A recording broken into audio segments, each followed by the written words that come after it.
آپ کا اسم مبارک خدیجہ رضی اللہ عنہا اور طاہرہ لقب ہے۔ ان کے والد محترم خویلد قریش کے معزز قبیلے سے تعلق رکھتے تھے۔ والدہ ماجدہ بھی قریشی تھیں جن کا نام فاطمہ تھا۔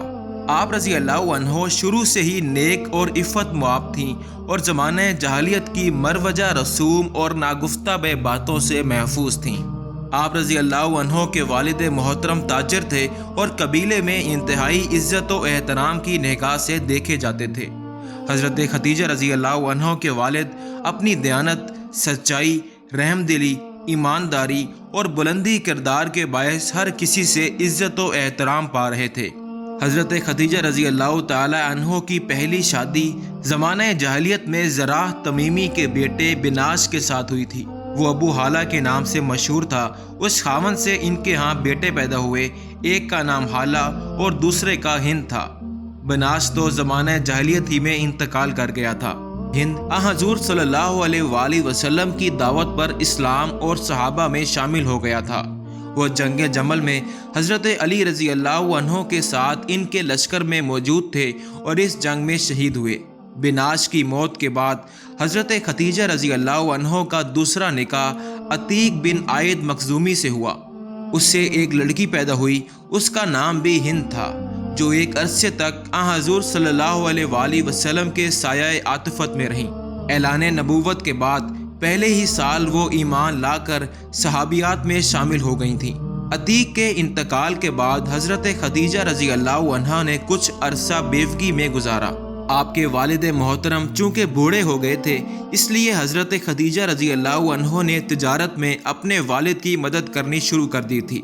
وہ اپنے اونٹ تجارتی قافلے کے ساتھ یمن، شام اور بصرہ اور دیگر علاقوں میں بھیجا کرتی تھی اور اپنے غلام ساتھ روانہ کر دیتی تھیں۔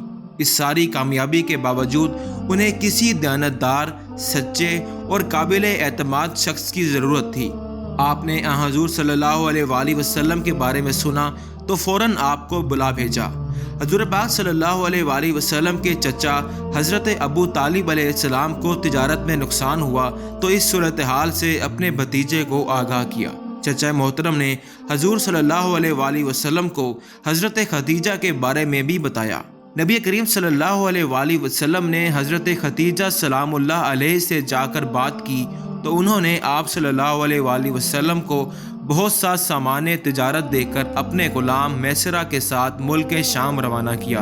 اپنے شوہر عتیق کے انتقال کے بعد حضرت خدیجہ رضی اللہ تعالی عنہ کا زیادہ وقت خانہ کعبہ میں عبادت میں گزرتا تھا۔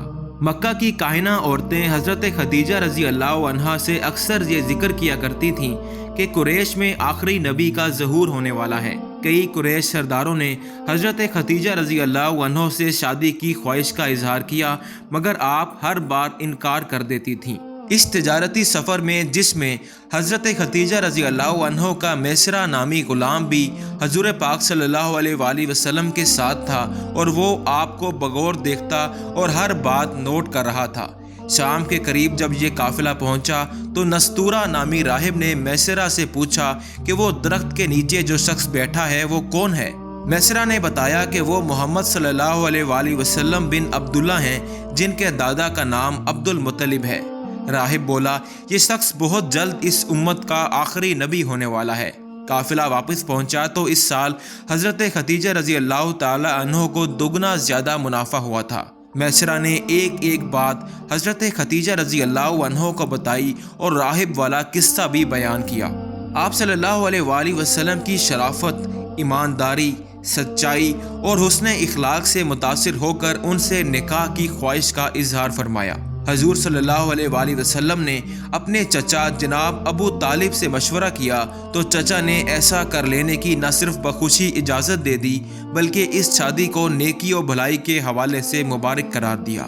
مہر کے 20 اونٹ تجویز ہوئے جو حضور صلی اللہ علیہ وآلہ وسلم کے چچا حضرت حمزہ رضی اللہ عنہ نے دیے۔ نکاح کے وقت حضور پاک صلی اللہ علیہ وآلہ وسلم 25 برس کے تھے جبکہ حضرت خدیجہ 40 سال کی تھیں۔ حضرت خدیجہ سلام اللہ علیہ نے نہ صرف حضور پاک صلی اللہ علیہ وآلہ وسلم کی نبوت کی تصدیق کی اور سب سے پہلے ایمان لائیں، بلکہ اشاعت دین میں آپ کی معاون اور مددگار ثابت ہوئیں۔ شادی کے 25 سال بعد ماہ رمضان میں ہجرت سے 3 برس قبل حضرت خدیجہ رضی اللہ عنہا انتقال فرما گئی تھیں۔ اس وقت آپ رضی اللہ عنہ کی عمر 64 سال 6 ماہ تھی۔ حضور صلی اللہ علیہ وآلہ وسلم نے اپنے ہاتھوں سے اپنی غم گسار زوجہ محترمہ کو قبر کی آغوش میں اتارا۔ انا للہ و انا الیہ راجعون۔